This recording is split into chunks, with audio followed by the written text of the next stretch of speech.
La capella, de construcció barroca, data del 1679. Es va construir annexa a l'hospital per permetre l'accés a les misses tant als malalts com als feligresos, per poder pregar per la seva curació. Antigament, a la zona de l'altar hi havia un gran retaule barroc dedicat a Sant Sebastià i a Santa Caterina. La taula central, obra de l'escultor Josep Tramulles, va ser esculpida l'any 1652 i actualment es conserva al Museu d'Art de Girona. La capella té l'entrada per la façana principal, amb un portal auster, on destaca la decoració d'una porta flanquejada per pilastres coronades per capitells jònics. A la part més alta trobem un campanar dels anomenats d'espadanya, amb dues campanes, una més gran que l'altra. Avui, la capella ha estat totalment rehabilitada i reconvertida en l'Auditori Josep Irla de la Generalitat de Catalunya a Girona, en homenatge al president de la Generalitat a l'exili.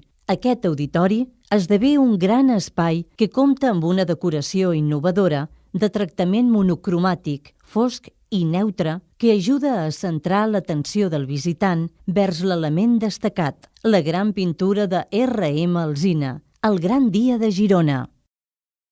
A diferència dels elements artístics i històrics que hem visitat fins ara, la pintura El gran dia de Girona, de Ramon Martí Alsina, no forma part del patrimoni històric de l'Hospital de Santa Caterina. Aprofitant l'Auditori Josep Irla, s'ha trobat un espai adequat per acollir aquesta pintura tan especial, que durant 70 anys va estar emmagatzemada al Museu Nacional d'Art de Catalunya i portada a Girona gràcies a un conveni entre la Generalitat, l'Ajuntament de Girona, el mateix Museu Nacional i Caixa de Girona, que en va costejar la restauració, que va durar més d'un any. L'obra narra l'episodi ocorregut a Girona el 19 de setembre de 1809, en plena Guerra del Francès, i un moment clau del setge en el qual Girona va resistir l'entrada dels francesos. Segons les cròniques de l'època, el 1863, Ramon Martí Alsina treballava en El gran dia de Girona, una obra amb la qual volia provocar un gir en la seva trajectòria, presentant-la a l'Exposició Nacional de Bellas Artes de Madrid del 1864 i aconseguir, així, establir-se com a pintor reconegut i abandonar la seva tasca docent. Volia demostrar les seves capacitats artístiques amb una obra de grans dimensions, que superés el quadre de Marià Fortuny, La batalla de Tetuan. De fet, fins avui, cap pintor català ha superat les dimensions de la pintura, 5,40 metres d'ample per 11,90 de llarg. Finalment, no va presentar aquesta obra, probablement per l'opinió negativa d'artistes i afeccionats que la van veure al seu taller.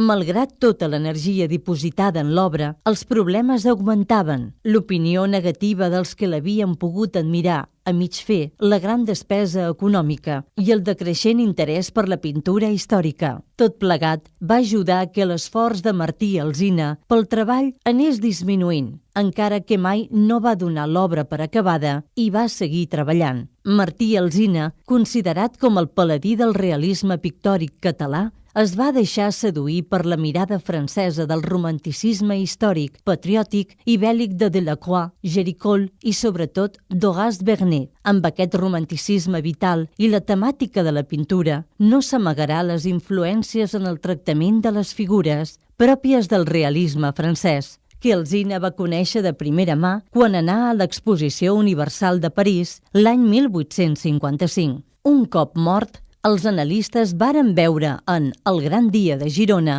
el reflex del caràcter arrauxat de Martí Alsina i la seva dèria personal per complir el repte de fondre en una pintura colossal els trets més realistes i romàntics en la cerca d'un estil personal.